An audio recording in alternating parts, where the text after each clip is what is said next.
So we had to transition to come indoors, but that's cool. Yeah. No more outdoor episodes. Yeah, not for a while. Not till it's cloudy. Yeah. Not till Yeah. the winter, at least. Oh yeah. It's October and it's still pretty crazy, you know. Miami. I've been out here hustling all my life. Every day we get into it. Really out here in these streets. That's day and night. Like there's nothing to it. When I was going through it, dog, I never got your call. I never asked for nothing, no. But now I want it all. I promise I'ma do it. Came from rags to riches.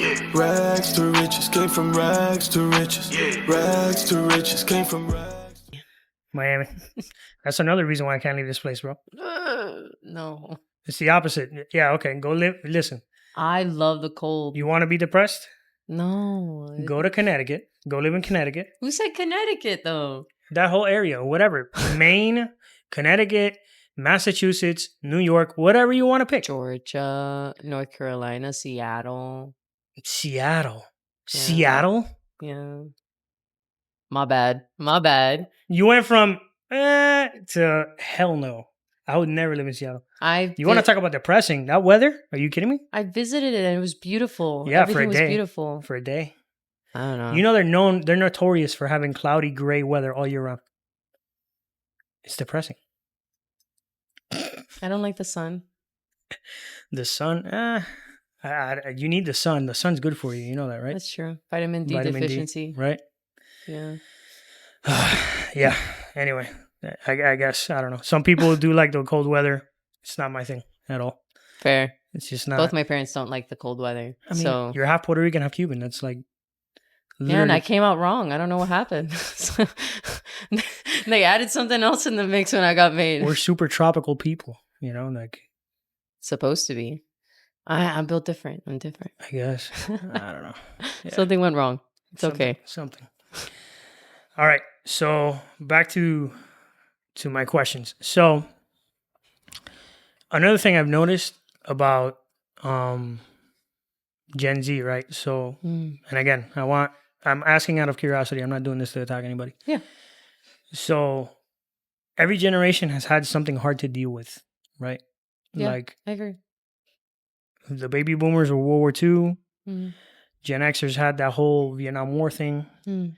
Millennials, we had 2008, that alone, but we experienced more than that. And then Gen Z, it's like this period of like super prosperity where it's pretty abundant, right? And I think what's happened is it's become pretty simple to live a life. You don't have to be extraordinary. Like there's a lot of abundance. It's the most abundant time in history, literally, right? There's never been a more abundant time to just live. And I think that's part of why we've seen some of these like searching for issues. You know what I mean? Like searching for things to kind of focus on, because there is no calamity or grand like chaos disaster that we have to fix. You see what I'm getting at? Okay. Yeah, I can see that. I mean, I do agree that we like to cause issues out of nothing sometimes. But I do think that, at least I think, because all my friends are very political. So all my stories on Instagram and all my, suggested added stuff is all like Palestine, etc. I can't even name another one because I'm so politically ignorant. That's a blessing. But nowadays, in this politically polarized climate where everything is political, and everyone has an opinion, and most people have opinions without having any real information, right? Which is insane. That's my biggest pet peeve. Yeah. That's why I like to say that I'm not informed. So take what I say with a grain of salt is what I try to say, because I'm not trying to give somebody an opinion without me even knowing. Agreed. Anything. Agreed. That's fucked up. Agreed. But which is why I think it's strange that in pro-Palestine protests, it's like more than half the people there are like liberal white women. But anyway, that's well, yeah, you were saying. Yeah, I'd say that I don't know how to describe, like,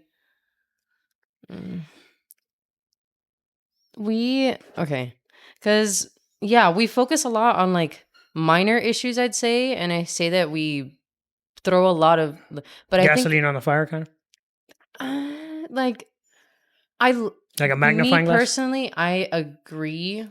Yeah, but I agree that sometimes we'll focus on things that don't need to be focused on. But Okay. there are moments where I think that we bring light to things that wouldn't have had light before. Like we bring attention to things that wasn't getting any attention before.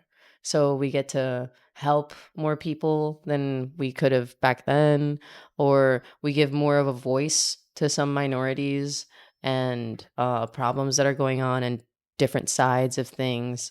So I'd say it's like a toss up, but I think a majority is more or less what you're saying. Yeah, I'm gonna give you Fair. that. Fair. I'm gonna give you that. Okay. But I know that that's not the case for everything, but that's like everything. Everything always has its little bit of good, a little bit of bad. Yeah, no. So. I mean, there's always a pro and a con. You know what I really like about you guys is the connectivity to technology. Kind of. I tell him this all the time. With the amount of information there is out there, I would say as far as a group of people that are more into physical fitness and health, it's gotten better. I'm not saying it's where it needs to be, but compared to, Gen X, I think Gen Z is a little more hyper aware about like fitness and like health in general. No, I agree. Especially mental health. They're very big on mental health. Yeah. But no, I agree. I see a lot more fitness. You'll see a lot more dudes in the gym, a lot more women working out, a little more aware of what they're eating. Yeah, a lot more aware, I'd say, about what they're eating. There's definitely pros and cons for sure. You could argue that kind of ties into the whole thing I said earlier about, people caring about what people think. But when it comes to your health and your fitness, I think even if you're doing it for vain reasons, it's a good thing. Exactly. It's never going to be bad for you. Correct. To work out and eat healthy. Correct. Even if you're a total jock, like moron, like your physical fitness is a good thing, so it's not a bad thing. That is one thing I will give you guys. And it's interesting how, I don't know if you knew this. So I looked up some statistics the other day. Did you know that I think it was 1 in 21 people are millionaires in the United States? 1 in 20. Yeah. It's pretty high. Yeah. And then the stats for having a 6-pack in the United States is like 1 in 26,000. Which is crazy if you think about it, right? Because it's crazy. In Miami, I can name like, in my close circle of friends, I can name like 2 people that have 6-packs. So that's already breaking but in Miami it's different. Yeah. There's like, we're like a very vain city, let's just say that, especially with the people that move here. And I agree with that. The vanity is insane. Yeah. But yeah, that's a good example of something you guys that I think is good. Should we move this camera? Where am I going to put it? It's not in the shot. To put it where? I tried. I'm in the shot. Oh, really? Yeah. Why? Because we're only seeing like the side of her face. Yeah, we're not even seeing skin. We're just. I mean, no, that's cool. Okay. I'll stand. I'll try to look forward. Yeah. That's cool. Yeah. So that's something I do like about you guys for sure. Okay. Another question. We got something. Yeah. Another question for you. I've noticed that, like, for whatever reason, the majority of Gen Z, for some reason, thinks like being American is like they're like ashamed to be American, which I've never really understood. I think they're kind of buying into more, like, obviously governments like the American government that's not what I'm talking about here. Like, the American government has done atrocious things throughout history. It's disgusting, right? Yes. They're responsible for very bad things. However, in spite of that, and putting that aside, because that's not who I'm talking about, being the concept of America and what America is and what America stands for is a good thing. And to be an American, I don't know if you guys know this, but you're actually envied by a lot of the world. Like, whenever there's a struggle for freedom in the world, they hold up an American flag, like Hong Kong, American flag, North Korea, American flag, Cuba, American flag. Yeah. So I'm seeing that it's distorted, that the things that American government has done throughout history is construed for what America stands for. And those are two very different things. No, I agree that I'll even say that for myself, that I also felt shame, but that was because of like what you're saying right now. It was because of what the government has done, what the government's been doing recently. I'm not gonna delve too into that unless that comes up in another conversation, I mean, yeah, in another question. But you don't have to let's just research. say some of the people that have been in an office and have been changing a few things and here and there have been making, even I've heard, the world see the government as a joke. I mean, the government has been the enemy of humanity since the dawn of time. The Yeah. government has never been on the side of humanity. It's been on the side of greed and power. So, But I can agree to I can also agree to being proud of being what an American is supposed to be, which is just, freedom and liberation and diversity and caring and people and like being united. Unity. Yeah, Which unity. we're not right now. Which is No, insane. no, we haven't been for a bit. Yeah, I'd say it's pretty wild. Yeah. Yeah. So that's something I've noticed. Like, I've seen it where like they'll see an American flag and be like, oh my god, how dare you? Like, Oh no, I'm not like that either. No, not you, but no, I'm saying, but like even with my, it's seen as a negative thing to have an American. It's like, bro, I was born here. Like, you know? Oh, like outside your house, like having an American flag, or on your car, or in your place of business. I mean, okay, yeah, because there's like that automatic assumption. I'll tell you, because I give into that sometimes. Go for it. There's like that automatic assumption that person is more than likely in support of said government, the things that we don't like and stuff. No, they're in support of the ideals of America. Yeah. You know, I'm saying that it could be seen both ways, where like this person is, I love the government, I love America, I love everything and everything that we're doing. Yeah, you know? but that's two different things. You know, yeah. Which funny enough, coming from someone who has a special disdain for government. Like, when you lean left, you like the government. That's what left is. It stands for big government, more regulation, more government. So it's funny how see where I'm going. Like, you see this American flag thing as being pro government when what you support is pro government. Mm-hmm. What I'm supporting is what America stands for. Yeah. Like, as kids of immigrants, right? Like, we know that our parents fled Cuba to give us a better life here. So it's like, you know, you see the videos of Cubans going to vote crying because they're so grateful they can vote here, or the Cubans fresh off the plane coming into the country crying, wearing the American flag from head to toe, wearing an American cap, an American shirt, because they're so grateful. You know what I mean? Yeah, my dad, he's one of those people because he also came from Cuba, and he says all the time he's grateful to be an American and he loves America. And he loves everything that we stand for. He fights very hard for, like, he makes it known, his political views and such like that. And like we were talking about before, like, where was it, at the bar? Yeah, like he is nowhere near anything sort of communist or anything like that. He hates it, constantly is bashing it. I mean, when you come from it, right? And especially he's right leaning because of that, because he doesn't want it to ever go down that route. Like, I used to ignorantly say, oh, I want free healthcare. I wish we had free healthcare. And then he'll say, it's not free. We're paying for it. It's just higher taxes. It's just, it's not free. It's not. So no, because then that's just going to lead into a slippery slope of communism. Call him paranoid, call him, like what he went through. I can't blame him. But yeah. Yeah. It's funny enough, our current healthcare system isn't like a true reflection of the capitalist system. It's just some mega corporations that are like control everything. And so, mind you, I'm not in agreement with how the healthcare system is run now. Yeah. In our country. Yeah. Me either. And right, socialism isn't really like the solution. It's been proven that it's not really, go to Canada, the lines to see a doctor are like super long.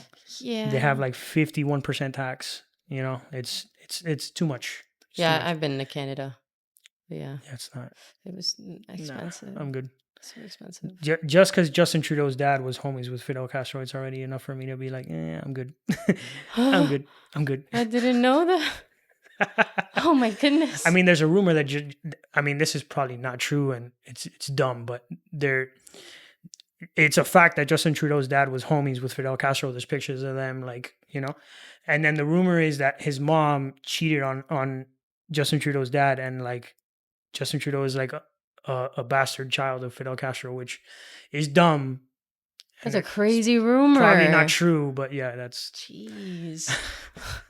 Yeah. Damn. Yeah, it's pretty wild. Yeah, I've never heard that before. I'm, like I said, not on politics or anything like that. Fidel Castro had, I think, 14 kids with I don't know how many different women. Yeah. Okay. Yeah. That's crazy. These people are not someone to idolize absolutely at all. They're the worst humanity has to offer. No, I agree. I don't care. You can talk about Castro. You can talk about Lenin. You can talk about Putin. Like, you can talk about any of these communist leaders, and if you look at specifically at what they did personally in their lives, it was horrible. They didn't take care of their kids. They were misogynists. Like they like crazy. They had sex with tons of women and treated them like garbage. Mm-hmm. They were all racist bigots, every single one of them. They all altered the history in their own country, destroyed books. You know what's crazy? What Hitler did is crazy, right? Like World War II was atrocious, and he killed tens of millions of Jews. Did you know that communism has killed more than 100 million people? No. More than 100 million people. When you add up China, Russia, Cuba, there's so many. Vietnam, Korea. 100. I encourage everyone who's watching this or listening to this, go check out a book called The Little Black Book of Communism. Okay. Very interesting, the facts that are in there. And, people talk about World War II. Obviously, that was atrocious. I'm not, by no means is anyone in their right mind going to defend that. But however, like, there's other things that have happened in history that are 10 times worse and no one even brings to light. You know what I mean? You're talking about a system that in every country has ever touched, it decimated the country, destroyed the country, destroyed. Yep. There's not one country that system went to where it was like, oh, no, they did an okay job. No. It's okay. No. And then people are like, oh, yeah, but the Nordics, dude, the Danish, the Finnish prime minister came out. He's like, let me make it clear to you. We are a capitalist system. We're not a socialist system. Like, it's like, yo, don't be labeling us, bro. It's not us. Because of course that's what people who identify on that side, they're like, oh yeah, the Nordics, the Swedes, the whatever. Yeah. And it's like, no, dude, that's not who they are. A lot of in Switzerland, the whole banking system and everything, that's all privatized stuff. Schools privatized, banking is privatized. They have a 25% tax. So it's up there in sales tax and stuff. Yeah. But it's all like a privatized system. None of it is like, it's interesting once you look at these things. It is interesting. I didn't know that. I'm going to be so honest. I'm very ignorant, and I'll admit it. That was just something that I brought up, and that's not even part of the, I was more interested in like the ways of thinking of Gen Z. Right? Yeah. You get what I'm saying? All right. So back to that. So I have an interesting question for you. Go ahead. Do you think like children, can we agree that children in general, they can say some real wild stuff just because they're kids? Like, yeah. Hey, look at my imaginary friend. His name is Barney. He's a purple dinosaur. Okay. Right? Like they're kids. Yeah. Right? Okay. Can we agree that in certain cases, right? If a kid says, if he's a boy and he says, hey, I'm a girl. Okay, Johnny, I think you should wait until you're 18. Do you think that would be an appropriate answer? You yourself, remember, you were like my friend that was like, oh, and then. Yes. We were already grown by that age, but. Semi-grown. Yeah, like growner than like a 8-year-old kid. Yeah, I'm thinking like a little kid. Yeah. Like preteen. Sorry. Yeah, if it's a preteen little kid, I don't agree with, the minute they say that, okay, let's put you on hormones. Like, I don't agree with that. Yeah. But I do think that they should still be respected, especially if it is something like so serious, like identity. If they're willing to continue to talk about it, like they don't bring it up just once. This is something that's causing them like emotional distress, Yeah. then you should take it seriously. And at the very least, if it's a boy wanting to be a girl, let them have their hair long. Ask them if they want to get some dresses or something. Encourage it a little bit. See where that goes. If it is something that isn't that, at the end of the day, it was just it didn't mean anything. Okay, no harm done. But if it does mean something and it ends up being them, this is true, that they do feel this way and they are this person, then you're only doing good for them. And they're going to look back on that and know that they have support. That's the way I would go about it. So here's my thing, right? Ladies and gentlemen, the familiar voice of your host, Nelson Rodriguez Jr., taking a quick detour to talk to you about the best jewelry shop on the internet, Gus Villa Jewelry. Let's be honest here, guys. Jewelers in Miami are super shady sometimes. I've even been ripped off once or twice by one of these self-proclaimed alchemists that ended up being these weirdos who sell you a bunch of stuff that make your neck and your fingers turn black. Let me tell you, after I met my boy, Gus Villa, he elevated my bling game. The Gus Villa team, these guys are more than just jewelers. These guys are magicians turning metal and stone into your next head turner. Trust me, these pieces shine so much you can see them from outer space. Head over to GusVillaJewelry.com, and because you're a Monty, that's right, part of the Montana Method crew, you can use the promo code Montana to snatch 5% off your order. You don't just get hooked up with some shine, you get to have some dough in your pocket. Double whammy. So guys, what are you waiting for? Elevate your jewelry game. Show the world what you got. You got some style, you got some bling, you're all blinged up. Come on back after you do that. We've got more Montana Method Madness waiting for you. Now back to the podcast. Like this operations are irreversible, right? Yeah. So I'm going to give it to you where here's the middle ground between you and me. I think you should give them time. Time is going to tell whether, I don't know, they're either going to say, what the fuck was I thinking? Or no, like this is what I want, right? Yeah. So what I don't understand is, if it's kind of a common sense answer to be like, all right, Johnny, give it a minute. Listen, I'm not telling you anything. I'm just give it time, you know? Yeah. As long as you're Give it also time. saying that you're not, No, telling them, no, that's not true. You don't know know. what you're talking about. I don't agree with that. I just think there's limits though. Like there's legit people who are coming out saying they're trans species and they identify as a dog. Okay, you know? no, So, but that's not even real. Trans species, transracial, none of that's real. I promise. Like, Jesus. okay. Oh my goodness. Like, I'm going to say it, like, that's not real. That's not true. You are not a dog. You are not black. You are not nothing. Like, no, that's so weird. Transgender makes sense because I believe there is studies done where these people have different brain chemistry, the chemistry of said gender that they are the one that they are supposed to be. There is such a disconnect in the brain and the body. It causes stuff like dysphoria, and it causes stuff like just in general. I know that I actually don't identify fully with female or feminine and stuff like that. I just view gender as like a general thing. I view gender as like a. So you're not a person that believes like I was born. This is who I was born. You were created in this fashion. I think I was, even if I don't feel like a woman or identify as a woman or whatever, I know that I was born one for a reason. For whatever hardships I was supposed to face, for the shaping of who I am now. I think if I wasn't born a woman, I'd be a very different person. Right. And I don't really think I'd like that person, to be honest. But I just, the way I view gender is very out there. It's very... I mean, that's why we're talking. Very, very out there. Like, it's like, I view gender as like a construct that... But can you just be a masculine woman? Yeah, you can absolutely do that. You know what I'm saying? Like, but there's a difference, and the person knows that difference. Which you don't strike me as masculine. No. So maybe I have my moments where I have... Yeah, maybe like, a little... But you're not masculine, like, I grew up dressing mostly like a boy. Up until but you could graduated. You could be a tomboy and still be like a feminine woman. Yeah, no, I wore a binder and I had my hair really, really short, like a boy, like a fade. Really? Yeah. Interesting. And I, Andrew.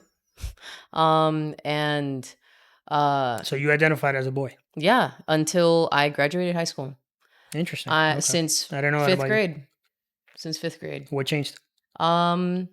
I realized I was kind of living for other people. I felt like I was proving my Wait. yeah. Did I not just bring up the point that Gen Z? Yeah. But I'm saying like in the sense of like but in the sense that I realized that I was trying to prove my gender and my expression and who I am and what I know I am to other people by trying to dress more masculine. Now I dress masculine when I have those days where I hate my body and I feel most comfortable in that because my gender is very fluid, I'd say. I go from one day wanting to dress as masculine as possible to one day wanting to dress as feminine as possible because to me gender isn't so black and white. To me, gender expression, I should say, because sex is black and white. There's women and there's men, XY. I mean, I don't disagree with that at all. But You're pretty much. That's exactly yes. no, I agree. You're a male or a female. Biology is biology, but at the end of the day, gender is not. That gender is a construct. No, because you could be a masculine woman or a feminine man or a masculine man or a feminine woman. I get it. I totally get it. Exactly. And that's why. But you're bringing this full circle. This is basically what I was saying earlier outside. Well, that's you, me. Without me knowing, you are the perfect example of like the person that woke up and was like, fuck what other people think. I want to do what I want to do. Exactly. And it made you totally change your life. Yeah, and that's what I did. I said, fuck. And that, can we agree that's a big chunk of Gen Z? Yeah, I can agree. Okay. I mean, when I was in the trans community, there was actually this one content creator who was very, very, very toxic for the trans community, especially for the trans men community.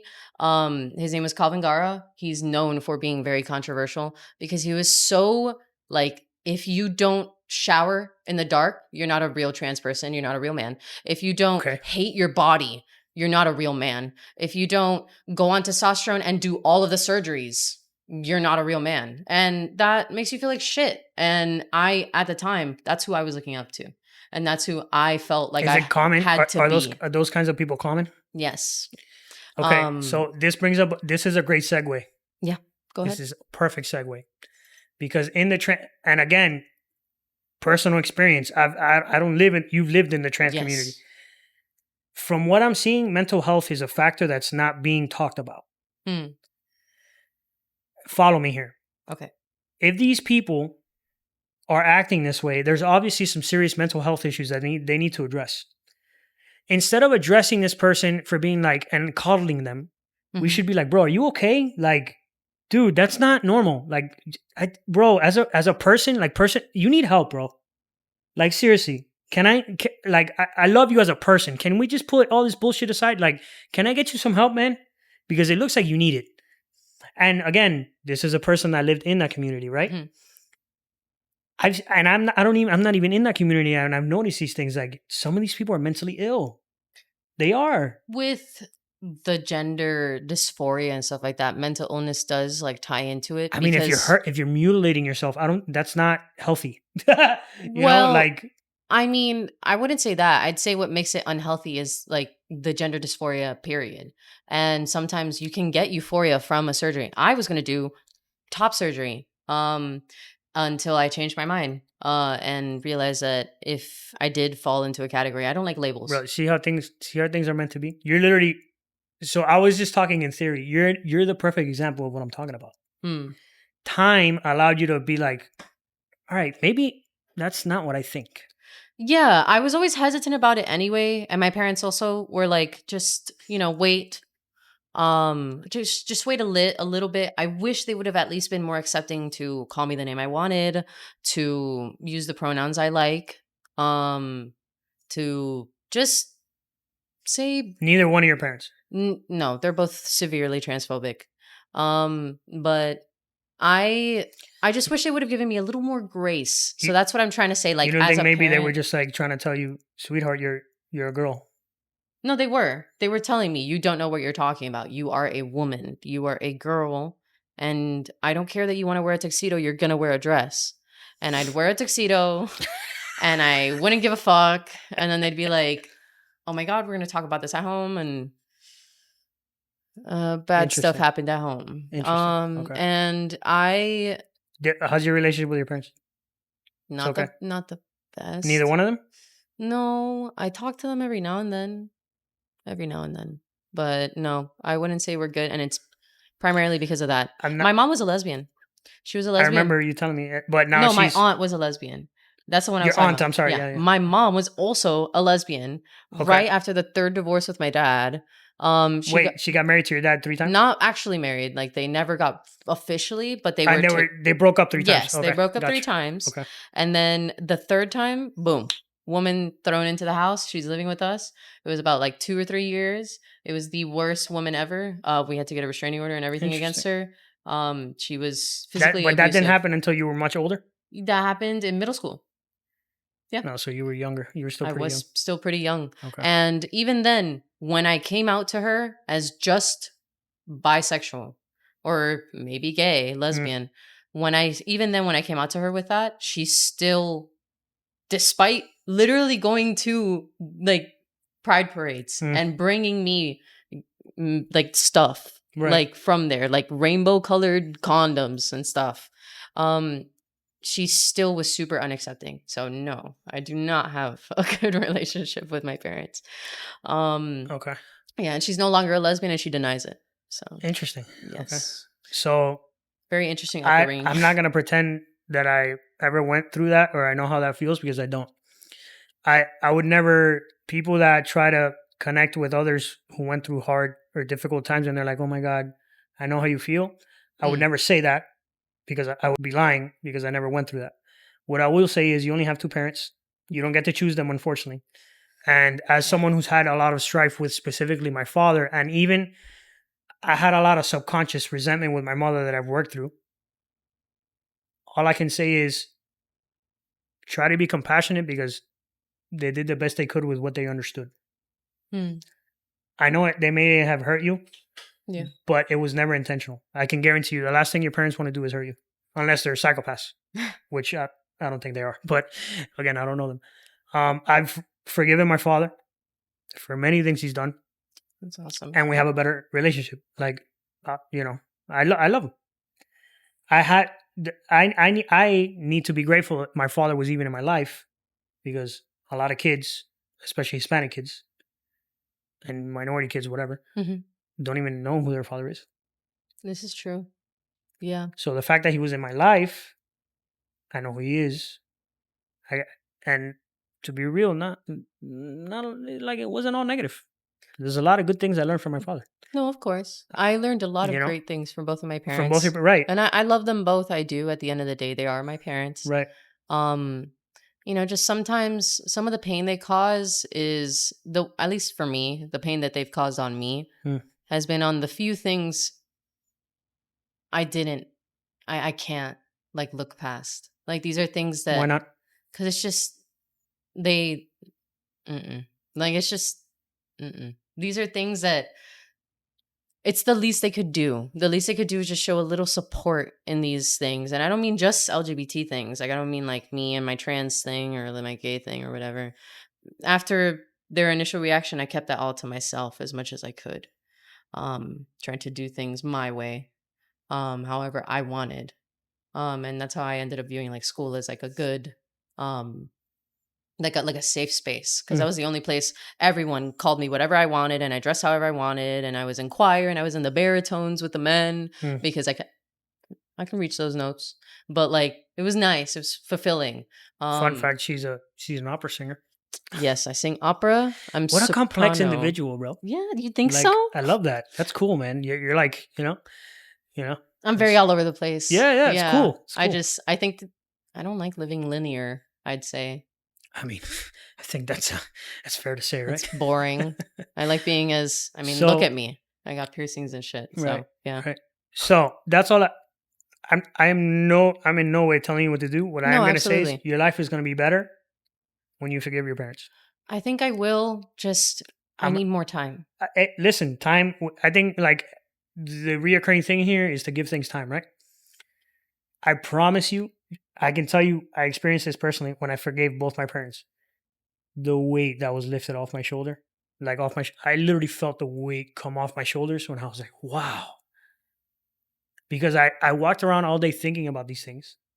And whenever this person was brought up, They didn't think that about me. They're not thinking about that. They're all living out their lives. They're all living their lives. They're all doing whatever they want. And I'm here swallowing this bitter pill every morning, every day. And I have this disgusting feeling in the pit of my stomach. And my mental health is just not, let it go. And then the day I let it go, I was like, wow. It's forgiving them is for you. It's not for them. It's for you. No, it's absolutely. not for them. And I know that I will with time. It's just hard now because I don't know. Every time I look at them, every time I talk to them, sometimes I just remember what they've done.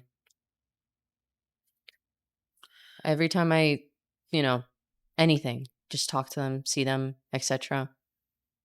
I just remember everything. And I totally get it. It hurts. It hurts so bad. I totally get it.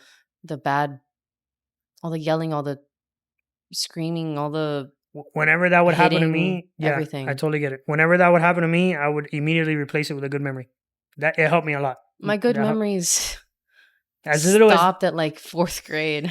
Hey, then check this out. I've been diagnosed with clinical depression, like chronic depression, since I was in 3rd grade. Or 2nd grade. Depression is just, everybody gets sad, man. No, like they had to diagnose it because I went up to my teacher and like was like, "Hey, how do I stop existing?" And she was like, "You're really young for thinking that way. What do you mean?" And then took me to the the counselor, the school counselor. And I remember her being like, "What is it that you said?" And I said, "I want to stop existing." And she was like, "Why?" And I was like, "I don't want to be here anymore. This is so much. I can't handle all this." And she was like, "What do you mean? Like, how would you do that?" And I was like, "I don't know. I had no concept of death yet, but I already knew I didn't want to be here." Interesting. So yeah, it's been a rough life for me. That's why I still try to learn to forgive and stuff like that. I think I'm a very forgiving person. You can ask anyone who knows me. But my parents just hurt me in a different way. Like they're supposed to be the ones to be there for you. And they were never there for me. So yeah, I know that with time. I know that for now it's still too fresh because only now that I've stopped talking to them and I semi live alone. I live at my dad's spare place with a roommate. But ever since then, since I stopped contact with them, I don't live with, I don't see them every day. I can tell that they notice and that they know what they did, and they're trying real hard to redeem themselves again, because they'll call me now, or they'll make me dinner for once, or they'll invite me out somewhere and not hide it from me anymore. Because they're parents and they're your parents and they love you. Now they're doing that. But I mean, things have to get I know bad that for them to understand how bad, I know this is their wake-up call, and I know that they're trying now, and I'm allowing that space. It's not like I'm shutting it down now. At the end of the day, as much as I want to shut it down, theoretically, this is everything I've ever wanted. I don't want to shut it down now that I have it. But I know that with time, like you say, I will forgive them. It's just, I don't know when, but I have an open mind. I know that much about myself. So, yeah. I'm so fascinated with humans, bro. Me too. No, you can ask any. I genuinely find humans so interesting. No, I agree. And we're so complex, and we all have these original different thoughts. We make things complex, but we're pretty simple, and life is simple. We just complicate it. Yeah, and I think that's so interesting. It is, right? Because life, we all want the same things. Mm-hmm. We all want to be loved. We all want to love people. Yeah. We want safety, security, abundance. If we have children, maybe love our children will love us. No, absolutely. Which absolutely. You're young, so that's a whole nother having kids. But yeah. No, if I had a kid, I'd devote my entire life to them. I think that's how parents should be. Rightfully so. I think parents should view it as, you are no longer number one. Your life is not number one. Your child's now is. That's how I would view it. Right. If I had a kid, they'd be my everything. And I wouldn't stop just because they moved out. I'd be a phone call away and I'd drop everything, and suddenly they're number one again.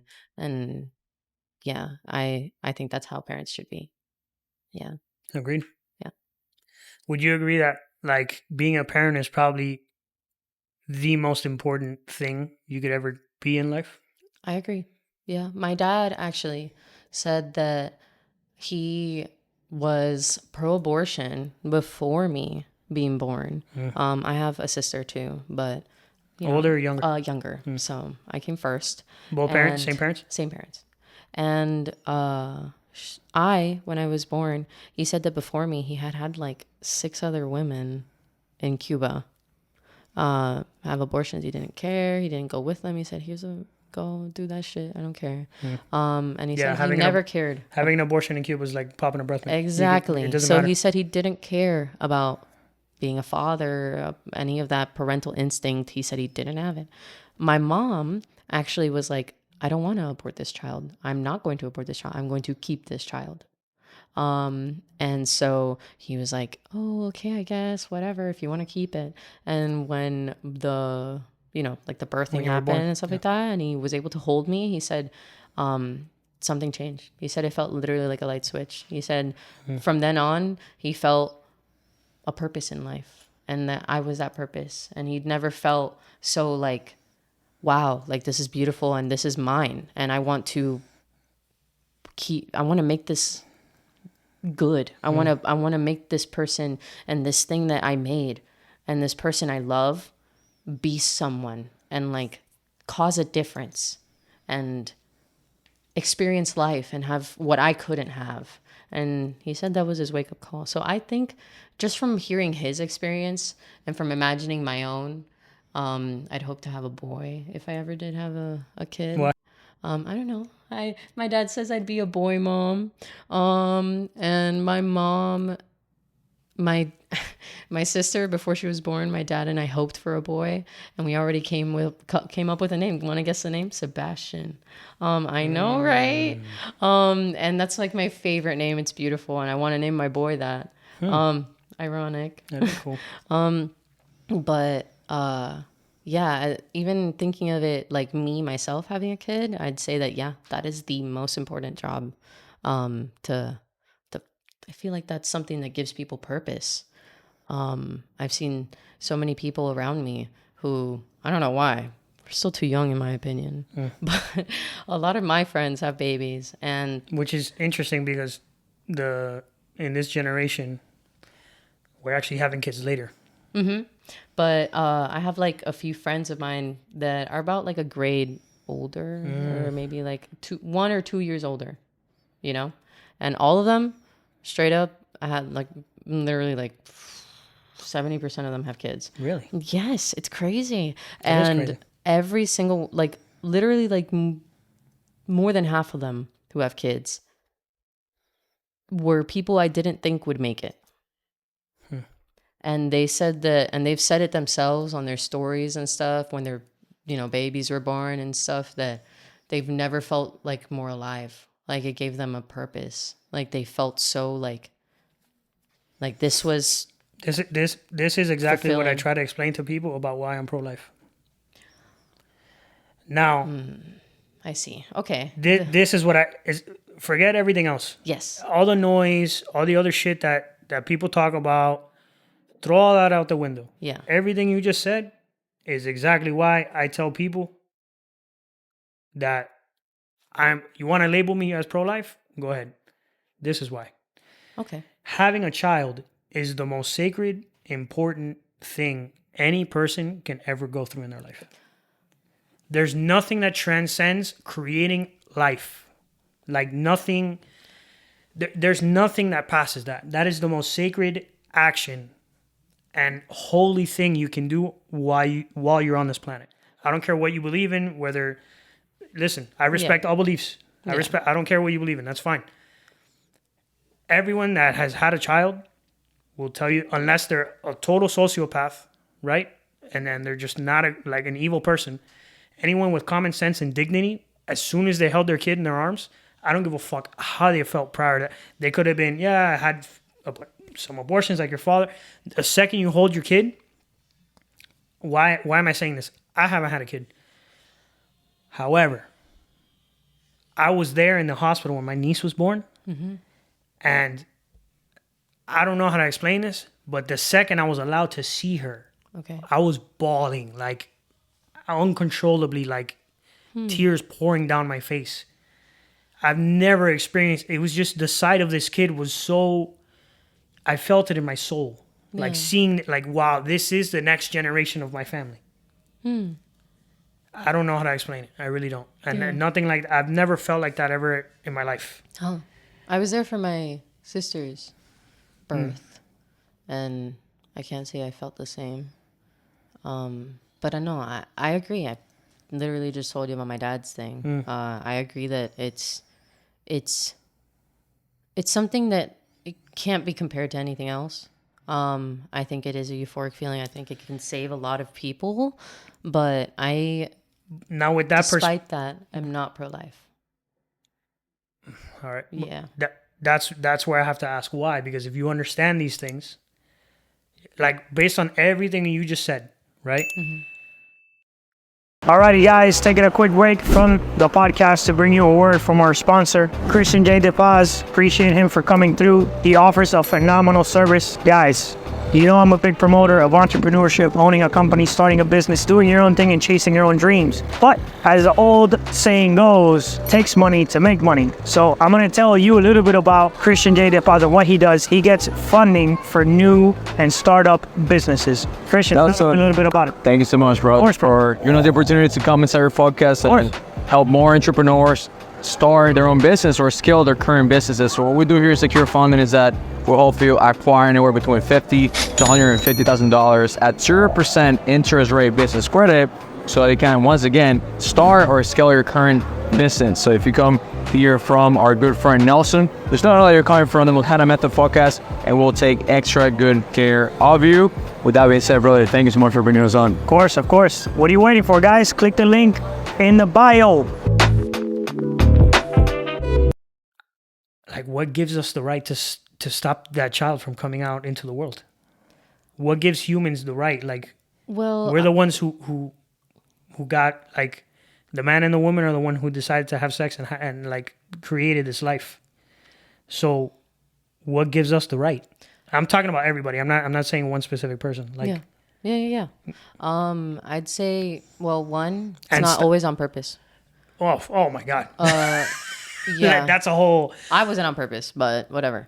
But look at what your father told you. yes, but there are people who just don't have the means. They don't have the means to care for a child. They can't. Like, they actually, like, you're telling me a homeless lady on the street who fucks what?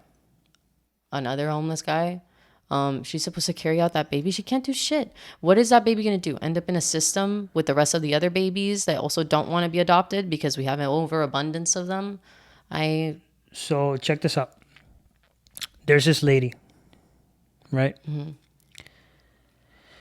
She's got 7 kids. Mm-hmm. 7. Mm-hmm. One is blind. Okay. One is deaf.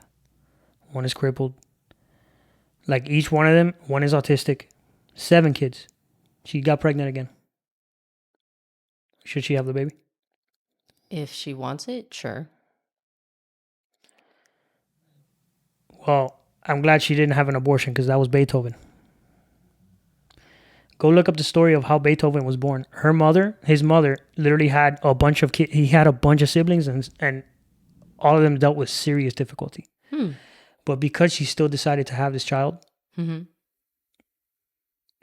she gave us arguably the greatest person to ever grace music. Well, I mean, so it's all up to choice, though. Like, if the person don't you think we're defying something greater, though? Like, you're defying like a greater, like something. We already agreed on how sacred like having a child is, right? Yeah. So what gives, like, I just have to kind of go back to the same thing. What gives a human the right to think that they have the right to intervene in something so, like, beyond us? It doesn't make sense to me. I mean... And again, I thank God that I can talk to you, because you're the one who kind of brought up how important and how, like, really special this is.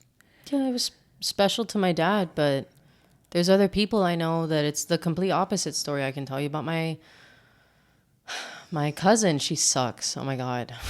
But no, and you'll see why. No, I can absolutely say that. Everyone in my family absolutely hates her. She had 3 kids. 3. Okay. That's not just one. Each with a different person. Different baby daddy. She's from Puerto Rico. Like recently moved here. And kept one. And I mean kept one like physically kept one. No, like the other ones are. She put them up for adoption. No, like yeah, she wanted to just give them away, and so my uncle took the baby one, which was I think he's like 4 maybe now. Like the baby's grandfather. No. Yeah. He took him in, and he said, "No, I don't want him in the system, but I can't take the other one." And she was like, "Okay, well, he's my least favorite, so I don't want him. Someone needs to take him, or I'm putting him in that system." And he was 9. Like, are you serious? No, some people just aren't meant to. That's not just the child's fault, though. But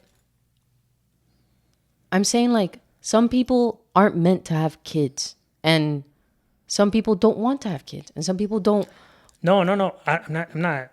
That's fine if you. And I'm saying like if I got pregnant right now, I know I would abort it. I do not want a baby right now. I can't. But again, going back to the conversation, like it's just different. Like I understand that it's like beautiful and such, but only to some. And like that doesn't. But hold on. The sun is bright and beautiful, and it gives us life. That's the same across the board, right? Like the sun has the same effect on every single human body. The experience of having a child, whether the person wants to, like, I'll give you another great example. Go look at all the people that have done amazing things throughout history, and most of them, a lot of them, had very difficult lives. So think of it this way. How many Albert Einsteins, how many Beethovens, how many Elon Musks, how many Martin Luther Kings have been aborted? Think about that for a second. Maybe like some of those people who had abortions literally like stopped the life that was going to come into this world that was going to cure cancer. Some of them maybe literally came into the world like the next Gandhi. Like he was really going to unite humanity in a way to where we're going to live in this freaking crazy utopia and humanity was going to be united under this one guy. I'm bringing these crazy examples. Yeah, but it could be the complete opposite too, though. Like it could be something as like you were about to birth the next Hitler and now you aren't. Thank God. Like I think everything's down to choice and whether or not you are ready to experience the birth and the beautiful aspect of like birthing a child and raising a child. I know I'm not ready for that. That's why I say I wouldn't, because as beautiful as I think it is and as excited as I am in the future to do it, I can't do that right now. Right now is not the time. I want to live my life before I have to devote my entire life to this person I didn't want right now. Nor am I asking you to. I'm not telling you to like. No, I'm saying kids no. That's not what I'm saying. I'm saying as an example, like right now, I got pregnant. No, as much as I think it's beautiful, I can't right now. This is not the right time for me. And based on your perspective today, is what I'm saying. Yeah, like, you know what I mean. This is something for the future. This is something that I want to worry about eventually when I have the means, when I have a house, when I can support my child, when I can give them an okay upbringing. Because I agree that some people have had it hard and they make something good out of it. I have had it, I'd say, pretty bad. And I still try to make light of it, be happy, and try to, just try to look forward, keep moving forward. But that's not always the case. I don't want to have a kid and then have them go through like a really hard upbringing and then they kill themselves. I don't want to have a kid and they go through a rough upbringing and it traumatizes them for life and they have PTSD. They have so many mental issues because of it. I have so many mental issues that I wish I didn't have. And it's all because of how I was brought up, because of the hardships I face. Hardships that no one else should face. No one should face physical abuse. No one should face. So like I'm gonna ask you. This obviously is impossible, but let's astral project for a second out of your body. All right. You live up here for I don't know how long. Got it. And you get to fast forward and see everything you lived through 21 years up until this moment in like 5 minutes. Okay. And whatever you want to call it, God or something, comes forth and he's like, I'm going to give you the choice. You have to go through this or you never existed. Ah. No, Okay. no, you're not gonna like my answer. Okay. Yeah, I don't think I'd. So Yeah. your argument is that it would have been better to not exist than to go through all those experiences? I think it shaped me to who I am now, and some people might like who I am now, and some people value me. It's just I'm so half of the time I feel like I'm okay. Well, I'm very mentally ill, so also take that into account. I don't think so. I You seem pretty stable to me. You seem pretty.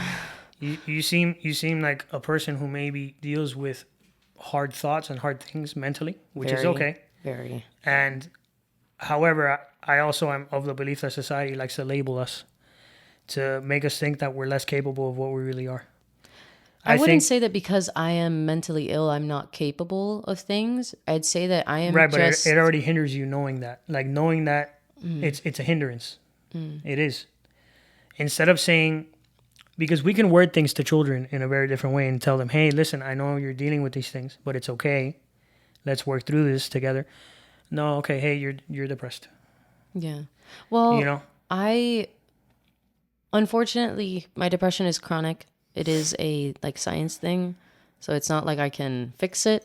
It's never gonna go away. I just can't- have to learn to live with it, and I have to learn to battle those You can't fix it. thoughts but I have. I think if we word things differently to children, their outlook on life changes completely. Okay, yeah, I can agree with that. Children are they're very easy to morph, very easy to. There's this kid. Influenced. There's this story. I'll tell you a short story. I forgot who it was. It's like a famous person. Okay. I remember who it was. Okay, so this kid takes his test, right, and then they get the results. Whatever. Teacher calls him in, Okay. and he hands him a letter, and he says, "I don't want you to read this. I need you to take this home and take this to your mother." Okay. Gets home, gives the letter to the mother. The mother reads the letter, and she's like bawling, crying. And the kid's like, "Mom, why are you crying?" "Oh, the letter says you're bright, you're a super genius. Keep doing what you're doing because one day you're gonna be brilliant." And the kid was like ecstatic and felt great about himself. And he went out there, he worked really hard, and that kid grew up to be Albert Einstein. Now his mother passes away, and he's digging through his stuff, and he finds the letter from that day. And the letter was the teacher telling his mother, "Your son is mentally ill. He's stupid. He should be removed from school. Don't let him come back. He should quit and stop studying." Basically, the letter was telling his mother, like, your kid's an idiot. He's never Yeah. going to be anybody. But because his mom had the common sense not to tear her son apart by course. some fucking teacher's opinion, she had the wherewithal to encourage him. He became Albert Einstein. So what am I saying? Based on, like, yes, these things are real. I'm not saying they're fake. But instead of telling a kid he's sick, we should tell the kid, "Hey, I'm with you. We can help. Like, we can deal with this. Let's do this together." And put them in a frame of mind like, "Hey, this isn't the end. There's people who have been worse off than you, and they've done better. Like, let's do this. Let's figure this out." Yeah. There's just words are so powerful. Words bring things to life.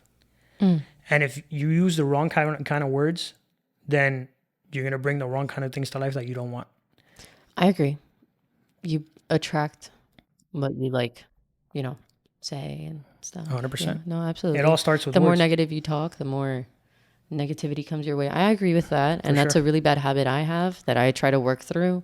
But yeah, no, I agree. You can word things differently with kids, etc.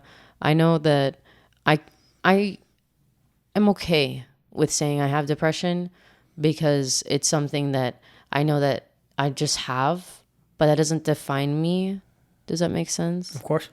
I just use it as I say that I use it for myself to just know that this is why I'm thinking this way. And I'm not just crazy, there's a reason I'm thinking this way, and it's okay. And it's not my fault that I'm thinking so negatively, and it's up to me to think positively. So Super important. Yeah. that's how I view it. Like, I don't think there's anything wrong with saying I have depression, etc., or that I'm mentally ill, because I am. I just That one I have a problem with, because you're not saying mentally ill is pretty much saying like, hey, I'm crazy. No, You know, I am mentally ill. I have been. Do you know what Baker acted? Yes. Yes, I've been Baker acted 3 times. I have tried to off myself too many times in my life. I have gone through manic episodes where I have hurt myself and almost hurt others. That just means you're in pain. That doesn't mean you're mentally ill, though.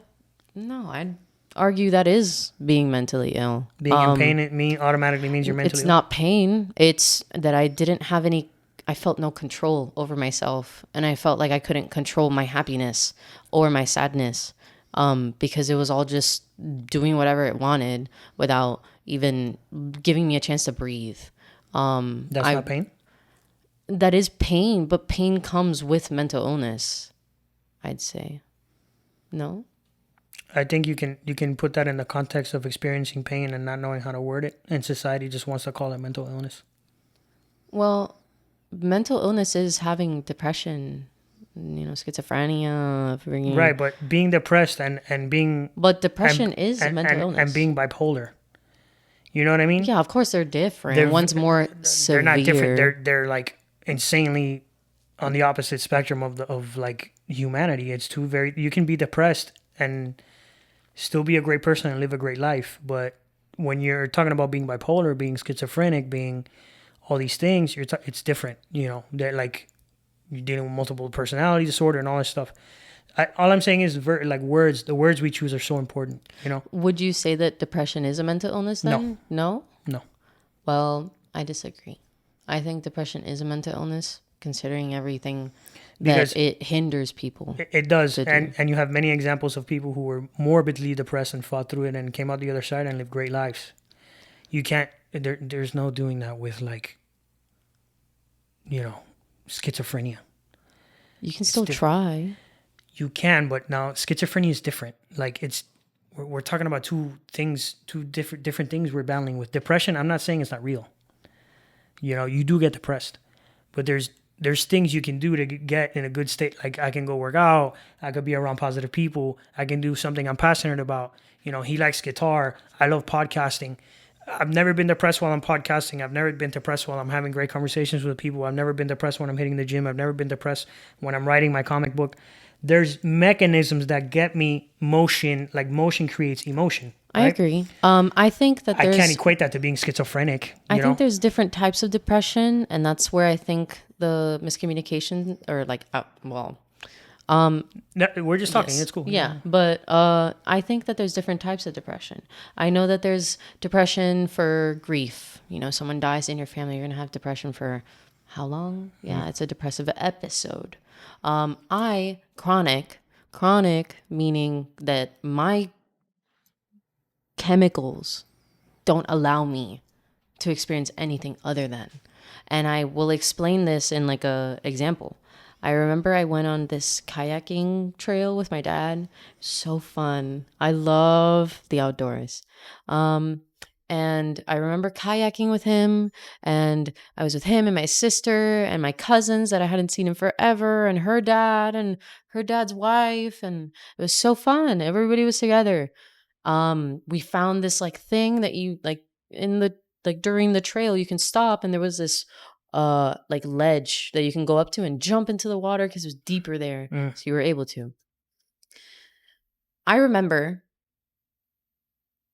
feeling fine, happy.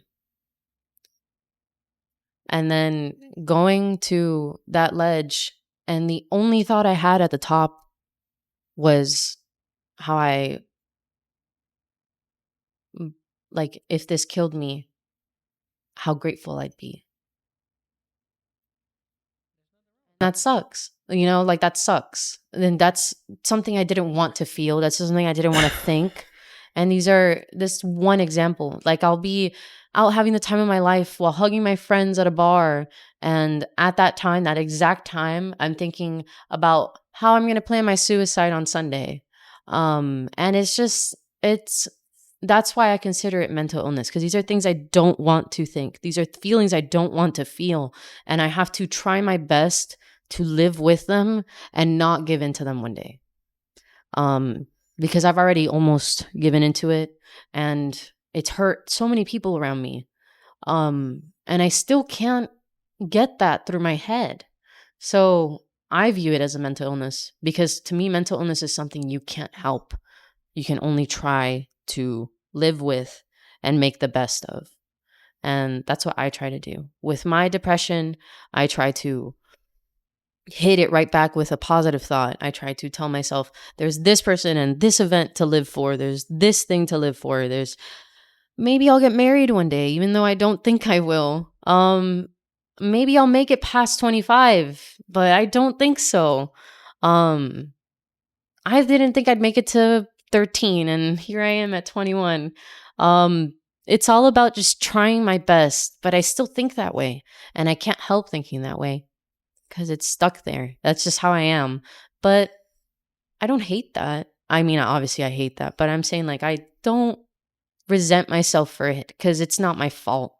And that's something I had to get to, like a point I had to get to. Because back then I used to just blame myself and say, why can't I be normal? And having that secure, like, reassurance that this is an illness, this is something I can't help, helps me understand that this is out of my control for as much as I allow it to be. This isn't me wanting to think those things. These things are just coming into my head, and I'm going to shut them right out as much as I can.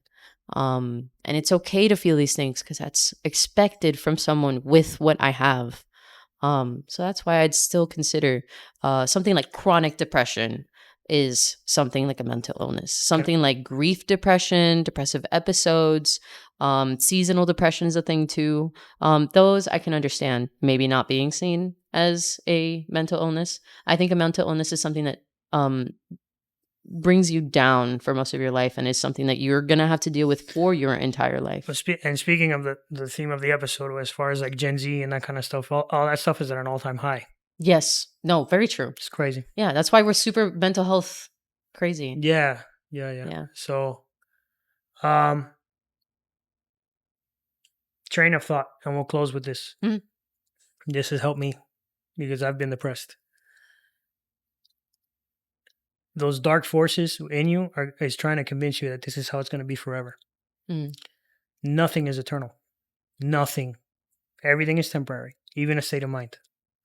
Mm. The sun rises and sets. The moon comes out at night, but it's gone in the morning. Yeah. The tide comes in and it goes out. Nothing is eternal. Nothing. Not even the bad thoughts that come into your head. Mm. The bad moments in life, right? That's why we talked about this earlier. Like, that's why those bad moments that happen to me, I'm like, oh, I almost celebrate them because I know something good is going to happen after. It has to. It's the ebbs and flows of life, yes. Right? You know, the green line, your pulse, yeah, up and down. It has to go up and down because if you're flat, you're dead. Yep. So that's a train of thought that helps me. You know, nothing is eternal. Yeah. Your brain wants to lie to you. Like, that part of your brain wants to lie to you and tell you this is how you're going to feel forever. This is what you're doomed to feel. But that's a lie, because in spite of feeling like that, you can experience joy and like gratitude and many other things. I agree that things are temporary. Mm. I think that my thoughts aren't, but I know that, you know, whatever it is. Thoughts are the most temporary out of anything. But these thoughts, they come and go. That makes them temporary. Yeah, I guess. Just the negativity of it all. I know it's just there, but I know that I can always choose to let it overrun me or not. And that's what I try not to do. To not let it overrun me.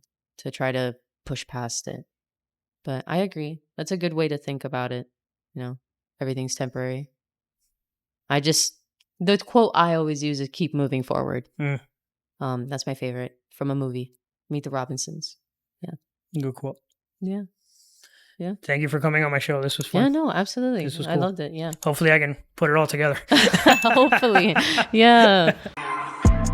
I've been out here hustling all my life. Every day we get into it. Really out here in these streets. That's day and night. Like there's nothing to it. When I was going through it, dog, I never got your call. I never asked for nothing, no. But now I want it all. I promise I'ma do it. Came from rags to riches. Rags to riches. Came from rags to riches. Rags to riches. Came from rags.